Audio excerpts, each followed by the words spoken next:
Assalamualaikum warahmatullahi wabarakatuh.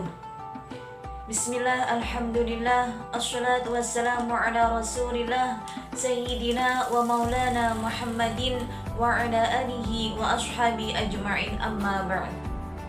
Bagaimana kabarnya anak-anakku siswi MTS Salafiyah? Semoga kita dan juga keluarga tetap diberi kesehatan dan semoga Allah memberikan kemudahan kepada kita untuk menerima materi yang akan kita pelajari pada pagi hari ini. Pada hari ini kita akan melanjutkan materi yang kemarin terkait tentang sholat Jumat.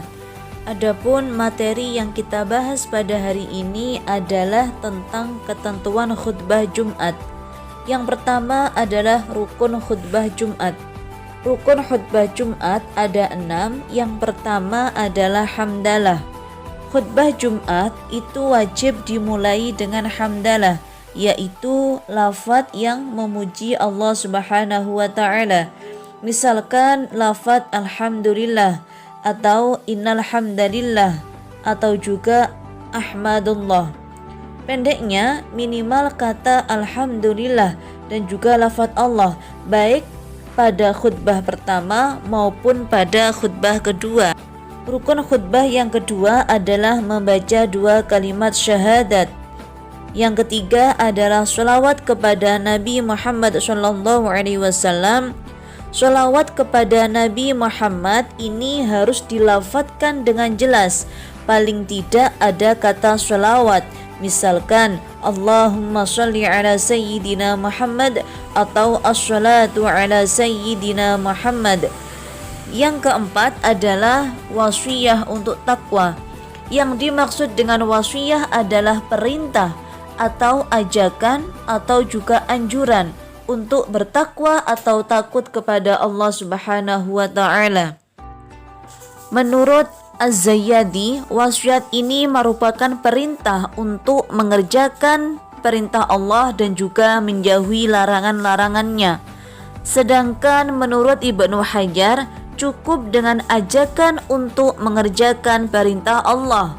Sedangkan menurut Ar-Ramli, wasiat itu harus berbentuk seruan untuk taat kepada Allah.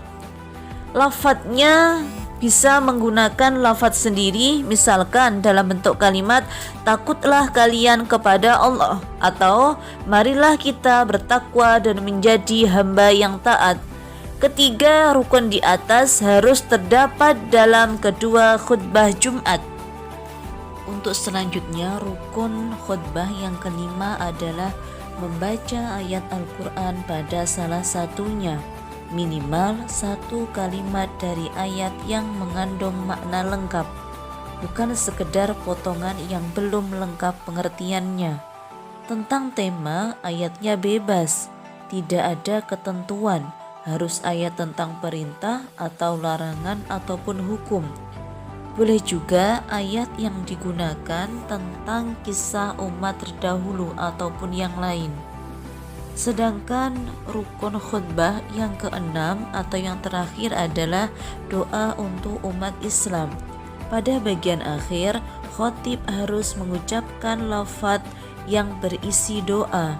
Pada intinya meminta kepada Allah untuk kebaikan umat Islam. Misalkan dengan kalimat Allahumma ghfir lil muslimina wal muslimat atau kalimat Allahumma ajirna minan nar.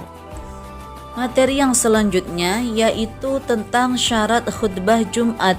Yang pertama, khutbah dilaksanakan pada waktu zuhur. Yang kedua, berdiri jika mampu. Yang ketiga, dengan suara yang keras. Syarat khutbah yang keempat yaitu khatib hendaknya duduk di antara 2 khutbah. Yang kelima, khatib menutup aurat. Yang keenam, berurutan antara khutbah pertama dan khutbah kedua. Yang ketujuh, berdoa untuk kaum muslimin atau muslimat pada khutbah kedua. Syarat khutbah yang terakhir adalah tertib, yaitu berturut-turut antara khutbah pertama dengan khutbah kedua.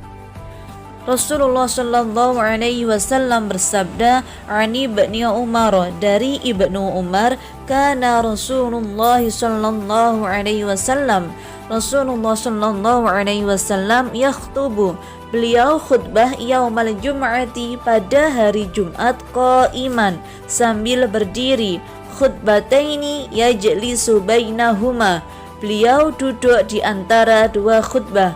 Hadis riwayat Bukhari dan Muslim. Materi yang selanjutnya adalah syarat khatib Jumat. Salah satu syarat sahnya mendirikan sholat Jumat adalah harus didahului khutbah oleh khatib dengan ketentuan yang pertama, dia harus muslim yang telah balik, berakal sehat dan juga taat beribadah. Yang kedua adalah mengetahui syarat, rukun, dan sunnah khutbah. Yang ketiga, suci dari hadas, baik itu badan maupun pakaian, serta tertutup auratnya. Yang keempat adalah fasih mengucapkan Al-Quran dan juga hadis. Yang kelima, memiliki akhlak yang baik, tidak tercela di mata masyarakat dan tidak pula melakukan perbuatan dosa. Syarat khatib yang terakhir adalah berpenampilan baik, rapi, dan juga sopan.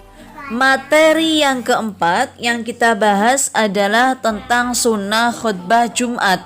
Yang pertama, dilakukan di tempat yang lebih tinggi atau di atas mimbar. Yang kedua, memberi salam pada permulaan khutbah Jumat. Yang ketiga, menggunakan bahasa yang mudah dipahami. Yang keempat, disampaikan dengan kalimat yang jelas, sistematik, dan temanya sesuai dengan kondisi yang terjadi. Yang kelima adalah materi khutbah hendaklah pendek, jangan terlalu panjang, sebaiknya sholatnya saja yang panjang. Sunnah khutbah yang ke-6 adalah khatib menghadap jamaah. Materi kita yang terakhir adalah terkait adab sholat Jumat. Yang pertama, sebelum berangkat ke masjid hendaklah mandi terlebih dahulu, memotong kuku dan juga kumis, berpakaian bersih dan putih, serta memakai wangi-wangian. Yang kedua, hendaknya berangkat ke masjid lebih awal. Diusahakan datang sebelum khatib menyampaikan khutbahnya. Yang ketiga, mengisi shaf yang kosong, kemudian mengerjakan sholat tahiyatul masjid sebanyak 2 rakaat. Yang keempat, memperbanyak zikir, berdoa, membaca sholawat Nabi atau membaca Al-Quran sebelum imam naik ke mimbar.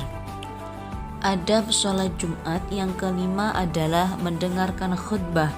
Tidak boleh berbicara, menegur jamaah, dan juga mengantuk atau tidur sehingga tidak mengetahui isi khutbah. Rasulullah Shallallahu Alaihi Wasallam bersabda, "Idza qulta", apabila engkau berkata, "Lisahibika", kepada temanmu, "Yaumal jum'ati", pada hari Jumat, "Angsyid", diamlah, "Wal imamu yakhtubu", padahal imam telah menyampaikan khutbahnya, "Faqad laghauta", maka Jumatmu sia-sia. Hadis riwayat Bukhari dan Muslim. Adab sholat Jumat yang ke-6 adalah jamaah tenang mendengarkan khutbah dan duduk menghadap ke arah kiblat. Dari Muti Ibnul Hakam radhiyallahu an bahwa Nabi kana idza su'adal mimbara, apabila beliau naik mimbar, aqbilna, maka kami menghadapkan biwujuhina, wajah-wajah kami, ilaihi, kepada beliau. Hadis Bukhari Muslim. Adab sholat Jumat yang terakhir adalah jamaah berdoa atau membaca istighfar saat khatib duduk di antara 2 khutbah. Waktu di antara 2 khutbah adalah waktu ijabah atau waktu yang banyak dikabulkannya doa saat itu. Alhamdulillahirrabbilalamin. Pembelajaran kita pada pagi hari ini telah selesai. Semoga ilmu yang kita dapatkan bisa bermanfaat dan aktivitas kita diridhai oleh Allah Subhanahu wa ta'ala. Sekian dari saya, ada salahnya mohon maaf.